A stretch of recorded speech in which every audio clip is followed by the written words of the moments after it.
Il nous semble important de faire un retour sur l'histoire, car tous nos avantages sociaux sont issus directement des combats menés par la CGT.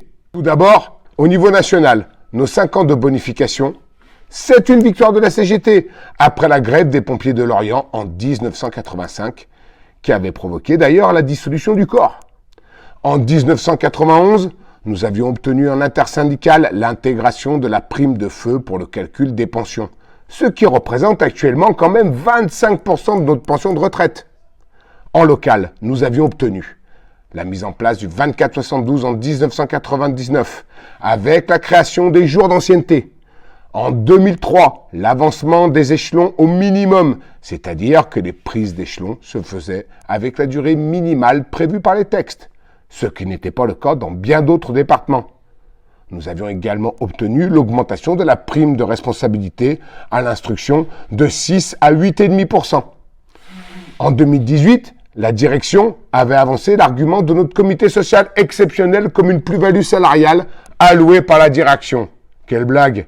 À les entendre, nous devrions les remercier alors que le financement du casque est assuré majoritairement par la loi du 1% patronal. Or, dans notre établissement, la CGT avait obtenu une participation de 1,9% et la prise en charge des salariés du casque par le SDMIS. Et ensuite, ce financement est assuré par les calendriers et les cours de secourisme dispensés par nous, par les sapeurs-pompiers professionnels non officiers. Donc cet avantage social considérable est le produit même de la lutte effectuée par votre syndicat CGT et de votre travail à tous. Cet argent que nous générons est géré par notre direction, ce qui est unique en France, car les casques, comités d'entreprise en France, doivent être administrés par les représentants du personnel. En 2009, lors de la sortie de la loi Fillon du 30 janvier, nous avions négocié une rallonge de 400 000 € pour payer nos mutuelles et l'intégration des retraites dans le contrat mutuel. Parlons maintenant du cycle du CTA. Encore une victoire de la CGT. En 2003, nous avions négocié un cycle de 12 heures avec 120 heures de moins. Malheureusement, depuis 2014, la CGT a perdu le leadership au profit du syndicat Sud. Pour autant, la CGT a été motrice de toutes les avancées sociales en s'alliant avec Sud en local en 2018 pour obtenir le recrutement de 50 sapeurs-pompiers professionnels non officiers supplémentaires, la création de 580 postes d'adjudants, l'IAT à 5 pour les hommes du rang et les sergents à l'horizon 2023, ainsi que la nomination des caporaux-chefs en hors quota. Et nous nous sommes aussi alliés avec la fédération autonome au niveau national pour le gain de la prime de feu. Nous rappelons que la première demande de revalorisation de la prime de feu avait été faite seule par la CGT en 2014 à la CNESIS et au CSFPT.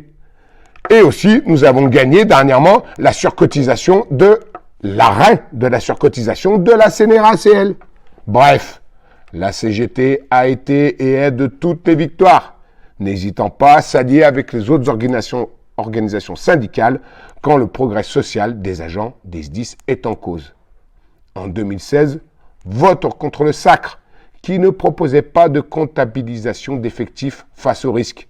Mais malheureusement, n'étant plus majoritaire, notre vote n'a pas changé la donne. Bref, pour nous, l'intérêt suprême collectif des sapeurs-pompiers est et restera notre leitmotiv sans aucune concession individuelle.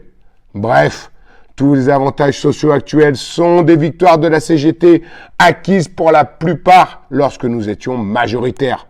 Donc si tu veux réinverser la tendance et avoir de nouvelles avancées significatives pour le collectif, vote CGT du 21 au 28 juin.